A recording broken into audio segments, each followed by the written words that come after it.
Hello, good day. We are Group 8 and our topic is about mental self. So pag sinabi nating mental is relating to our mind or brain. So to this topic malalaman natin yung structure and function ng ating brain and yung process of learning and thinking towards more effective activities and the complexity of self as a learner and a thinker. So, let's start. Brain. The brain is responsible for controlling and coordinating all function of the body, as well as interpreting and processing sensory information from the environment. It controls our actions and reactions, allow us to think and feel, and enable us to have memories and feeling, all the things that make us human. Next. So our brain weighs between 1.0 kilogram to 1.5 kilogram, mainly composed of neurons. Neurons is the fundamental unit of the brain and the nervous system. So according to our neuroscientists, ang ating neurons sa ating brain ay umaabot sa 86 billion to 100 billion. So our brain has two sides, left brain and right brain. Ang ating left side controls right side of our body, dealing with logical thoughts. And sa ating right side naman, it controls our left side of our body. It deals with our imagination and creativity. So next, and sa parts of our brain, the forebrain is the largest and the most important part of the brain. Si forebrain kasi responsible siya sa complex functions such as perception, consciousness, emotion, and voluntary movement. Forebrain is located siya sa top and front of the brain, and it is composed of several structures including cerebral cortex, basal ganglia, thalamus, and hypothalamus. Quick explanation sa structure na nabanggit. Cerebral cortex, ito yung outermost layer of the brain and responsible siya sa pag-function ng ating sensation, perception, memory, and language. Yung basal ganglia involved sa ating voluntary movement. And thalamus, ito naman sa ating sensory information. And lastly, hypothalamus, aspect of the autonomic nervous system such as hunger, thirst, and body temperature. And next part of the brain is the midbrain. Next, also known as mesencephalon, is a part of the brainstem that is responsible for several important functions. It plays key role in relaying information between the brain and the spinal cord. Si midbrain, kinokontrol niya din yung mga physiological process like organ system, cells, and tissues. So one of the main function of the midbrain is to regulate the body's response to sensory stimuli such as sound and light. It is involved in controlling eye movement, which allow us to track moving objects and maintain visual focus.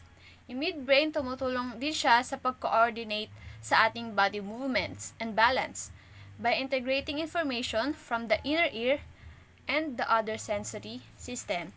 And last part of the brain is the hindbrain. The hindbrain comprises the medulla oblongata, the pons, and the cerebellum. Medulla oblongata ito yung nagko-control sa ating heart activities and sa ating breathing, swallowing, and digestion. The pons helps in the transferring of messages between various parts of the brain and the spinal cord. Cerebellum controls bodily coordination, balance, and muscle tone. Hindbrain, responsible siya for regulating basic life-sustaining such as breathing, heart rate, and blood pressure. It also play a critical role in coordinating motor movements, maintaining balance, posture, and controlling reflexes. In summary, the hidbrain plays a crucial role in regulating many essential functions that are necessary for survival. So, proceed tayo sa ating next reporter. How does your memory work? Next, please. Most psychologists think of memory as having three stages: sensory memory, short term memory, and long term memory. Next, please. First, sensory memory is a very brief memory that allows people to retain impressions of sensory information after original stimuli. As stated, it is often thought of as the first stage of memory that involves registering a tremendous amount of information about the environment, but only for very brief period. Next.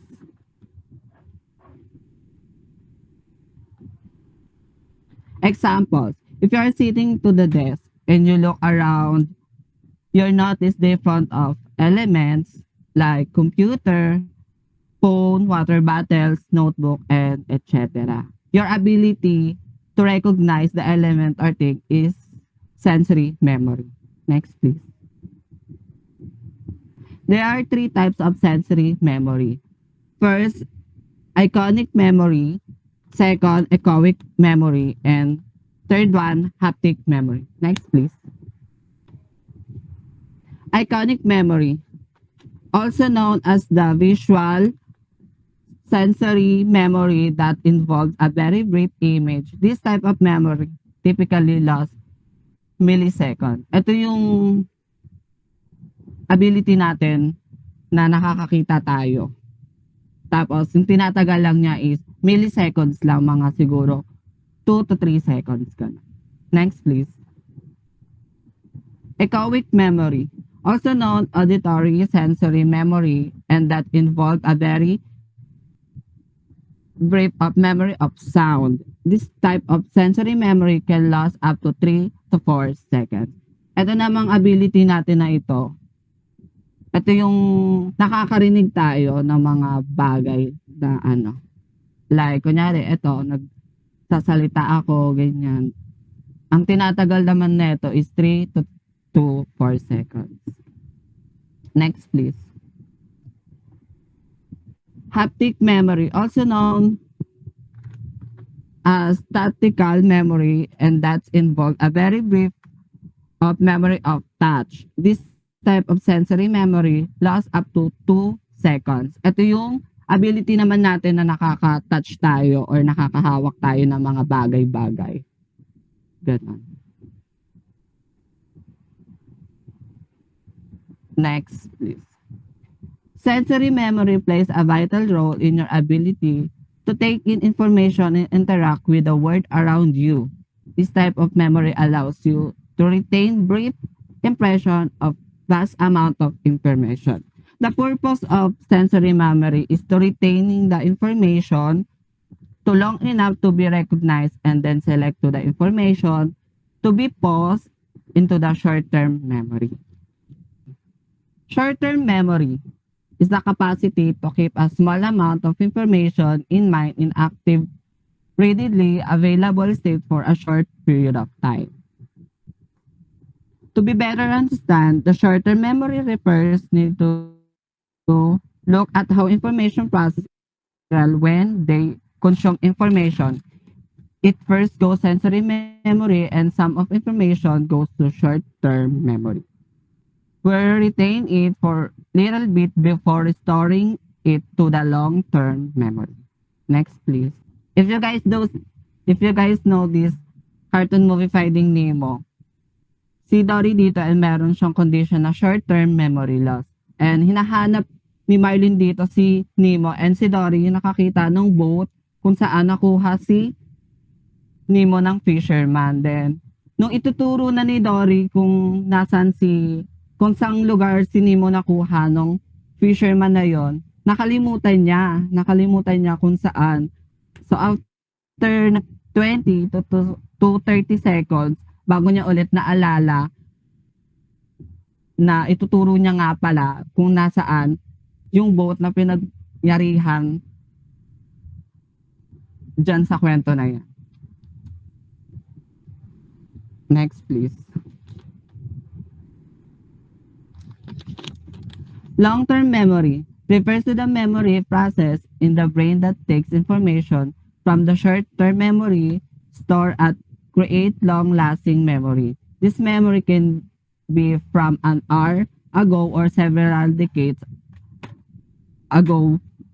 Long-term memory can hold an unlimited amount of information for a indefinite period of time. Long-term memory, dito muna tayo sa R. Sa R, kunyari, ang example ko dito is, may exam tayo ng afternoon, then nag-review tayo ng morning. So, yung mga ni-review natin ng morning is maalala pa natin after ng exam natin. So, ganun yung long-term memory. And yung unlimited naman, ito yung matagal na nangyari, pero hanggang ngayon, naaalala mo pa din siya. Next, please. Improving your memory. Next, please. How to improve your memory? Be physical active every day. Physical activity raises blood flow to the whole body, including the brain. Stay mentally active. Spend time with others. Stay organized, sleep well, and eat a healthy diet. Manage chronic health problem. So, para ma-improve yung memory natin, para sa akin, wag natin i-stress masyado yung utak natin para less yung iniisip natin, tsaka males din yung mga nakakalimutan nating mga bagay-bagay. Solving problems. Next, please.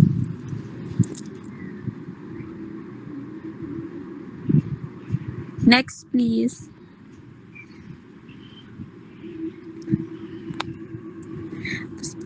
Problem solving is another important thinking skill to be a good problem solver. You must be able to think critically. In addition, recognize that problems stains have emotional component that affects your ability to deal with them. And how to solve our problem? Problem thinking solution. There are two attitudes toward problem solving can be characterized as reactive or proactive. Sa reactive approach naman, to be reactive is to be ready to react or respond to or something else. And ang halimbawa ko naman dito is ang isang mag-aaral na sobrang huli sa klase. Ang mag-aaral na ito ay maaaring parusahan sa pamamagitan ng pagkakaroon ng mas mahabang pananatili pagkatapos ng paaralan. Ang mga pagkilos na ito ay maaaring hadlangan ang pag-uugali sa hinaharap, ngunit mayroon din itong pagkakataon na hindi matagumpay. Proactive attitude.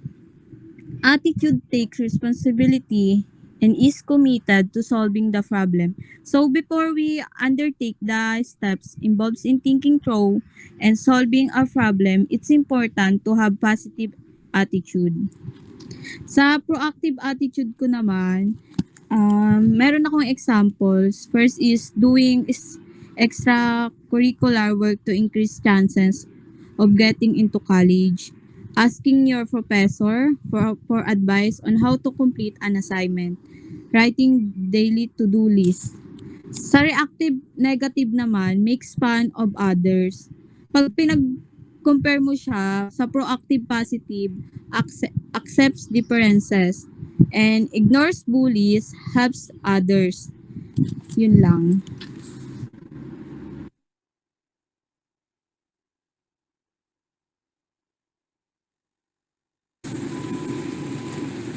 Next is the pro-act approach to problem solving. Let me start with a confession. I can be sadly indecisive This includes spending way too long in deciding which bar to pick out of the gas station. It's even worse to pick and to choose when I'm deciding something that it's important.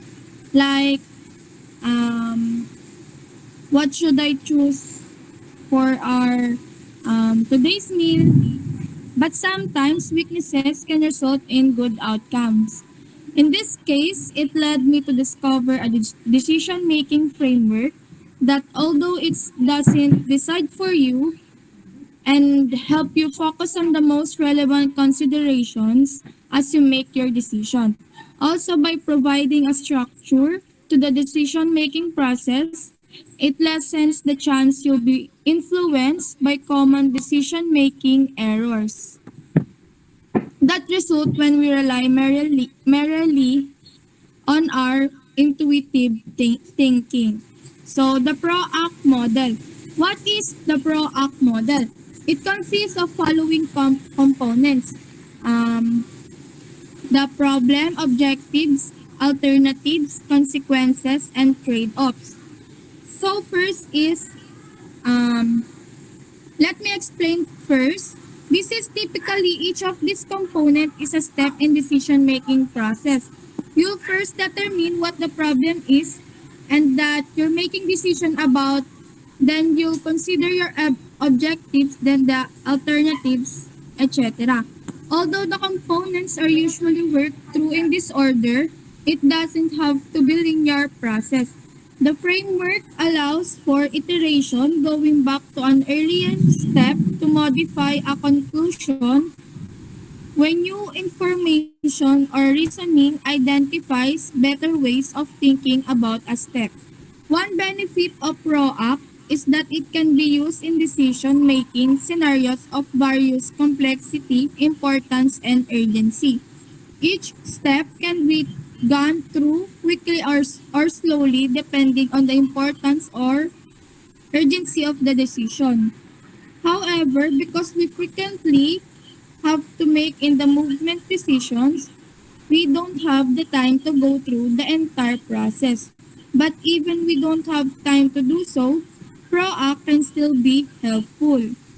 By being aware of the components of a good decision, we way more easily identify when there is a flaw in our quick decision making. So ang sinasabi dito is, ang PRO-ACT daw ay isa sa makakatulong sa atin para mas makabuo tayo ng mas maayos na desisyon sa buhay or para walang maging mali sa desisyon natin. So, let's look at each of the steps in order. As we do so, we'll work through fictitious example of someone deciding how to respond a new software feature request from a client. We'll see how we can apply the PRO-ACT framework to the decision. So, yung problem na to is most commonly na kukuha ng mga call center agent, na mga marurunong sa technologies. So, start with the problem. Most often we realize we need to make a decision when a problem arises. The aim of this step is to clarify the exact nature of the decision that needs to be made in response to the problem. Often this process is called framing the decision, making sure it is understood from the most helpful perspective. For example, suppose your client asks you to provide a new feature in your existing application and they tell you that they need it completed within 12 weeks.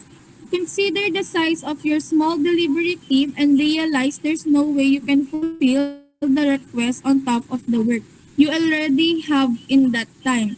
So you might think the decision would be, we need to decide how to increase the size of delivery team. So, pag pumasok daw yung ganong problema, ang una daw nating iniisip ay mag-increase ng delivery team.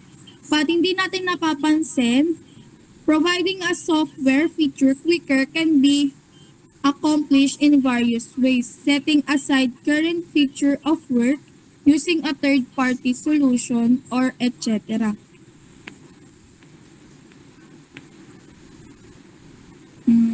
In coming up with a decision definition, you don't want to have as narrow as definition as we just saw, because it will unnecessarily rule out various options. On the other hand, you don't want it to be broad. Coming up with the problem definition is extremely important. It will keep you from finding a solution to the wrong problem. For the sake of our example scenario, let's suppose you settled in the decision definition. So, ang sinasabi dito, ang na-finalize daw ng decision definition natin is we need to decide how to deliver the request software feature in 3 months. Hindi yung kung ano yung may isip mo na palaki na lang yung delivery team mo. So, next is the objectives. Objective. This step is concerned with identifying what is you care about as you make your decision and then setting the attainment of them as your objectives. This is essentially determining what is valuable and important relative to your decision. What is that you're wanting to promote or perhaps prevent with your decision. Frequently, people skip over the objective steps and jump straight into coming up with a possible solution, what we're calling alternatives. The problem with this is that it is getting the cart before the horse. Solutions are a means to an end. Before we came up with the means, it makes sense to determine first what they are means to. Once you've come up with your objectives, it is time to identify the attributes for each objectives. Defining attributes is not always easy, but it is helpful to successful decision if you don't know how to measure your objectives.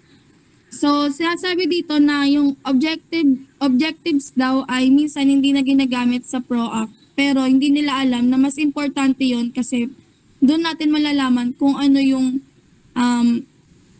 mas magandang desisyon na magagawa natin.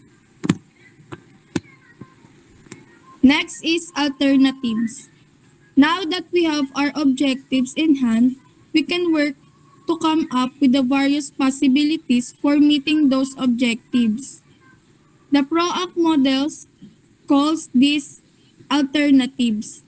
We might more often call them options or possible solutions.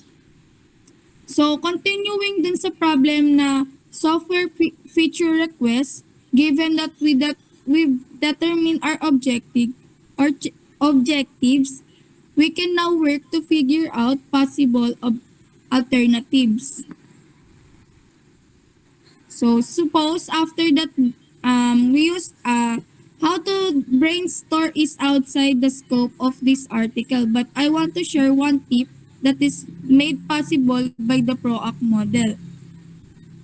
So, once you do that all of for objectives, then step back and try to figure out whether you can incorporate those various ideas, likely with some modifications.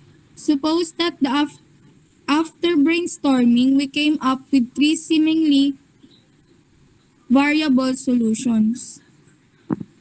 Doon na po papasok si consequences. In PROACT model, after identifying the possible alternatives, the next is to step back and then ask what is the consequences of each alternative for each alternative of the objectives we identified earlier. And since we also defined the attributes that we're going to measure, the objectives by we will concerned with how those consequences of the alternatives will impact those measurements. So, si consequences daw ay dito daw malalaman kung ano daw yung magiging impact nito ng naisip natin na alternative dun sa naisip nating objectives. Next is trade-offs. When we're faced with no clear winner, we need to consider trade-offs. We need to figure out which alternative is overall better, even if it does not satisfy some objectives as well as other alternatives. You may to find any alternative which are largely find worse off than the other alternatives and have no little upside.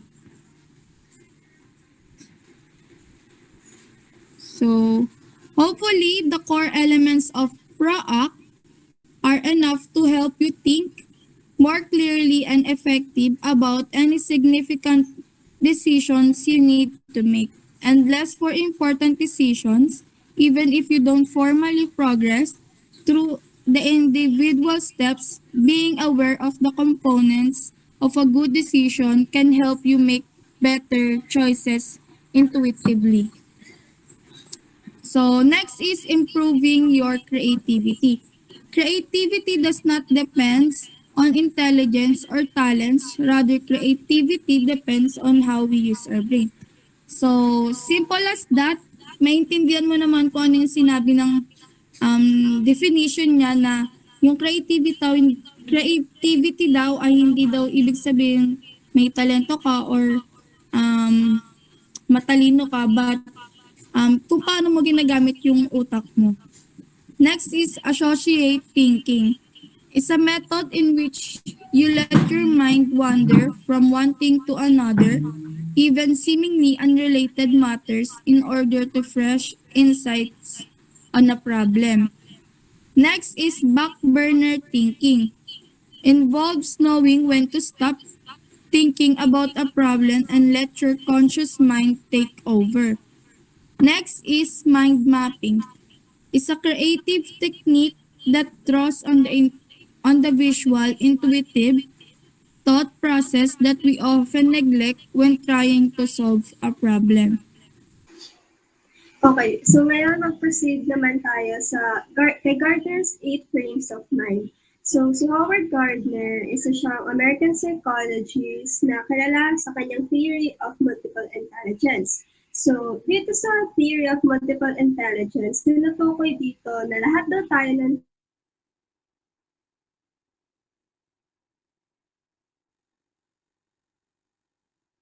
nung nasabi niyo nung kahapon na may ibang tao na nag-excel sa mathematical operations, may mga nag-excel sa dancing, singing, ganyan. So, makonsider pa rin natin siyang intelligence. And we have this theory na nagsasabi na people are either left brain or right brain. So, yung left brain, yung function naman ito, more on verbal siya, analytical, and orderly. It's better at things like reading, writing, and computations. While yung right brain naman is more on visual and creative and less organized way of thinking like imagination, holistic thinking, freedom, and etc. So here, meron tayong 8 frames of mind. So, next slide please. Yeah, so yung una, we have verbal linguistic intelligence, the ability to use of language. So simply from the word itself, verbal and linguistic, meaning it has something to do with language. So ito yung mga taong nag-excel when it comes to words, writing, speaking, grammar, reading, and communication skills. So sino-sino ba sila? We have here the authors, journalists, and speakers. So halimbawa dito sa authors, di ba merong mga authors or may mga tao na ang gagaling nila gumamit ng mga words or right terms pag nagsusulat sila ng mga dialogues ng mga characters ng mga stories nila. So may mga tao very high ang intelligence when it comes to verbal linguistic. Next naman is yung mathematical logical. They have the ability to carry out mathematical operations. So, from the word itself na din, mathematical and logical. So, ito naman, yung mga taong nag-excel sa numbers, sa problem solving, sa logical thinking, ano pa ba, yung pagkakonduct ng mga scientific researches, and pag-analyze ng mga solutions. So, we we have here scientists, engineers, and accountants. So, based on sa research ko, ang sabi is yung mga taong may high intelligence when it comes to mathematics and itong logical thinking, sila rin daw yung mga taong usually mataas sa nakukuhang score sa mga IQ test. So, other examples, we have auditors, statisticians, actuary, accountants, purchasing agents, and etc. So, basta it has something to do with numbers and logical thinking. Next. Next naman is yung spatial and visual intelligence. Estimating species, think three-dimensionally.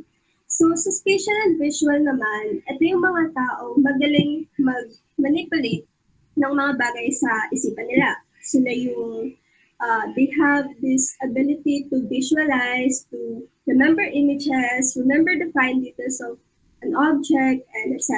Sila din yung magagaling mag-solve ng mga puzzles. So, yung example pa dito is halimbawa, sinabi ko na ano yung magiging itsura ng left glove pag binigad mo siya upside down. So, may mga tao na parang na-imagine or nag-visualize agad nila kung ano yung mangyayari dun sa left glove pag binigad mo siya. Wherein yung ibang tao naman is nahihirapan pa mag-imagine ng mga bagay or kung ano yung magiging outcome ng left glove na yun. So, ang example natin sa spatial visual intelligence, sila yung mga architects, artists, sailors, fine artists, graphic designers, interior designers, photographers, and anything related. And the next, yung bodily kinesthetic intelligence, manipulate objects and physical adapt. So sa bodily kinesthetic intelligence naman, this has something to do with the physical skills or physical movement. So sila yung mga taong magaling mag-process ng informations physically. You like hand movements, body movements, expressions, controls, and balance. So halimbawa dito is yung, for example, yung mga dancers. Di ba merong mga choreography na ang awkward niya sayawin, pero itong mga taong may very high intelligence when it comes to body and kinesthetic, sila yung mga taong parang nagiging smooth yung galaw kahit gaano ka-awkward yung choreography kasi parang aware sila dun sa body movements nila.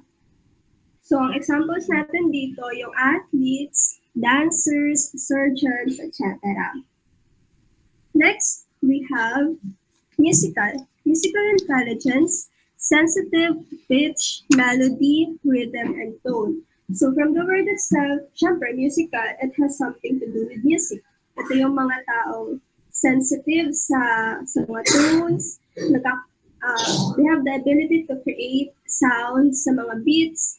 Ito yung mga composers na kapag compose sila ng lyrics and etc. So, ang example ko dito is si Charlie Puth. Meron siyang skills wherein pag nag-play ka ng unfamiliar song sa kanya, parang nakakaya niya na agad na ma-play yung song sa piano kahit isang beses niya pa lang naririnig. So, example na yon. And also, syempre, yung halimbawa sa mga judges ng mga singing contest, sa mga tawag ng tanghalan, di ba, they're very sensitive when it comes to hearing, wherein pag normal na tao, hindi mo naririnig na parang may shakiness pala dun sa voice ng kumakanta. Pero yung mga judges, parang naririnig nila na, oh, may something, may ganito, may ganyan. So sila yung mga taong yon. So we have composers, musicians, and sensitive listeners. Next naman is yung interpersonal, understand, and effectively interact with others. So pag sinabi natin interpersonal, it has something to do with interactions and relationship with others. Ito yung parang sinasabi nating social skills or people skills. Sila yung magaling when it comes to communication, makikipag-interact sa iba. Ito yung parang kahit isang beses pa lang naman kita yung tao, na carry na agad nila yung conversation with that person, and etc. So yung mga examples natin dito is yung mga leaders, yung mga managers, politicians, teachers, health professionals, and etc. So it has something to do with interaction with other people like teachers, 'di ba? Nakikipag-interact sila halos araw-araw sa mga students, kailangan nila mag-create ng relationship sa kanila and uh, so on and so forth. So next naman yung is intrapersonal intelligence. So ito naman understand oneself. So somehow opposite siya ng interpersonal wherein yung interpersonal, it has the ability to understand the behavior of other people. Pero itong intrapersonal naman, it has the ability to understand your own behavior. So may mga tao na very high ang intelligence when it comes to their own emotional state. Yung alam nila kung ano yung goal nila sa buhay, alam nila kung ano yung gusto nilang i-achieve, alam nila yung gusto nilang gawin. So we have here theologians. So ito naman, ito yung mga nagsiserve kay God. We have also librarians wherein, syempre, kung nag-enjoy ka sa pag-read ng mga books, di ba? Parang, alam mo sa sarili mo na may enjoy yung pagiging librarian. And, ganun din sa iba. Last naman is yung naturalistic intelligence. We have observed patterns in nature and understand natural and human-made systems. So naturalistic, it has something to do with the environment. So ito yung mga mahilig sa plants, sa animals, sa rocks, sa clouds, ano pa. So usually it relates to science. So we have farmers, gardeners, botanists, zoologists, meteorologists, astronomers, and etc. So ayun yung 8 frames of mind according to Howard Gardner. And then next naman is itong social cognition, adolescent egocentrism. So una, pag sinabi nating egocentrism, ito yung inability ng isang tao na ma-differentiate yung perspective niya or yung opinion niya sa perspective ng iba. So, itong adolescent egocentrism, ito yung term na dinevelop ni David Alkind na nagsasabi na yung adolescents daw or yung teens ranging 11 to 18 years old, meron silang tendency na paniwalaan yung mga iniisip nilang iniisip ng ibang tao sa kanila. Kumbaga, iniisip nila kung ano yung opinion nila, ayun din yung opinion ng ibang tao. Halimbawa, ako, natisod ako sa hallway. And then, sa perspective ko, sa opinion ko, pinagtatawanan ako ng ibang tao. Sa isip ko siguro, iniisip na nila na, hala, ang clumsy niya, ganito ganyan, pinagtatawanan nila ako and something negative. Kahit ang totoo is, wala naman silang pakialam nung natalisod ako. So parang ganun yung adolescent egocentrism. So sabi niya dito, David Alkind argues that adolescent egocentrism can be dissected to 2 types of social thinking. One is yung imaginary audience and then yung personal fable. So sa imaginary audience, from the word itself, ito yung feeling na meron kang imaginary audience. Ito yung feeling mo na pinapanood ka ng lahat ng tao. Halimbawa, naglalakad ka lang ulit, and then may grupo ng mga tao na biglang nagtawanan. Tapos kahit hindi naman ikaw yung pinatatawanan nila, pero ibang bagay naman yung pinatatawanan nila, sa isip mo, ikaw yung pinatatawanan ng mga tao kasi meron kang imaginary audience kahit hindi naman talaga. While personal fable naman, ito naman yung feeling mo is unique ka sa lahat. Feeling mo special ka, feeling mo yung mga experiences mo hindi pa na-experience ng iba. So halimbawa, ito yung mga terms na sinasabi na hindi mo ako naiintindihan kasi hindi mo naman yung naranasan. Mga something na ganon. So, ayun yung adolescent egocentrism. Next is yung adolescent perspective taking.